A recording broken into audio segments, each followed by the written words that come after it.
So here we are at the next class of Introduction to Independent Torah Learning. In this class, we're going to be learning Perek Pesukim Vav through Tes about Avram's arrival in the lands of Israel.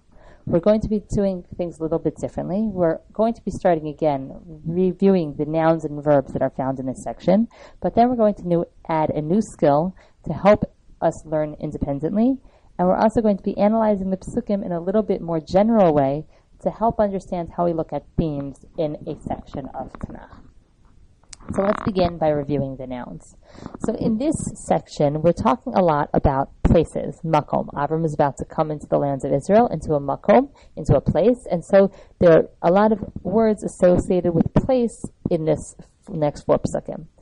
The first four words that we're going to talk about are directional words. Tzafon means north. Negev is south, just like the south of Israel now is called the Negev. That's south.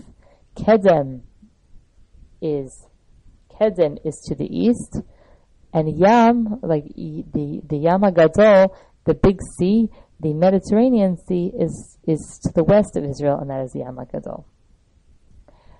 An Ohel is a tent, as we've already said, and a Har is a mountain. Now these are three words having to do with something relating to a place. Ad means until. Ad, until. It's ad that you went until there. El means to. Sham is there. Now, the next three words are all three start with Zion. Zera means seed or children. Zos or Zot is this in feminine. So if I wanted to say this woman, I would say Ha'isha Hazot. If I wanted to talk about a man, and I wanted to say this man, it would be Ish Hazeh. So here are our prefixes and our suffixes.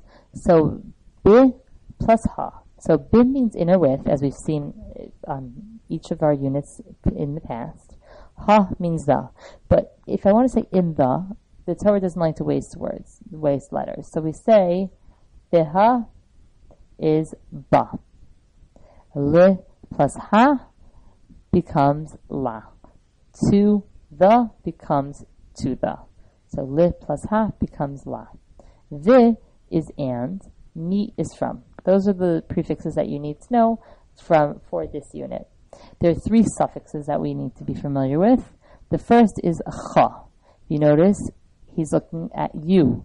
The boy is pointing at you. When you're laughing at somebody, which you would never do, but if someone were to laugh at somebody else and they were laughing at you, they would point at you and go cha cha cha. So cha, or chaf with a shva, we're also going to see that in the next section, means your or you.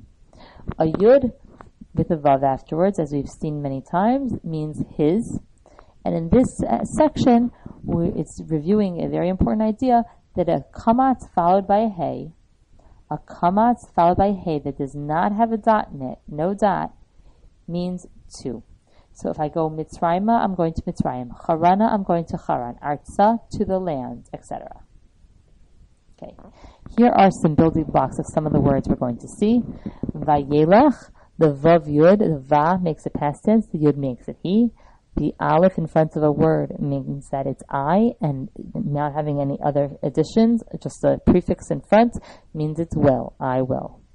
Okay, so here's some of the shoroshim that we are going to see in this perek. So amar means say.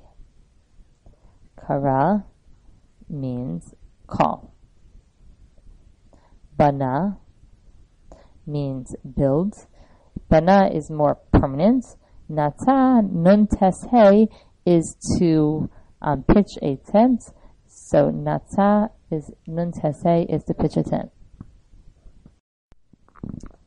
Okay, so now we come to three words which tell us about traveling or moving. There's going to be traveling and moving in this section. Nasa, which means to travel. Nun samach ayin. Ayin beis reish avar, to go over, to pass. Atek, ayin taf kuf, I take my house and I move. Ayin taf kuf means to move, to switch locations, or to move something else. We've seen the shorish nasan nun taf nun means to give. Ra'ah resh aleph hey means to see. And with that, we have finished our nouns and go on to our course website to practice these nouns and verbs using the tools, the quizzes, and the flashcards that are available and linked to from there. Good luck, and the next section we're going to be learning about punctuation.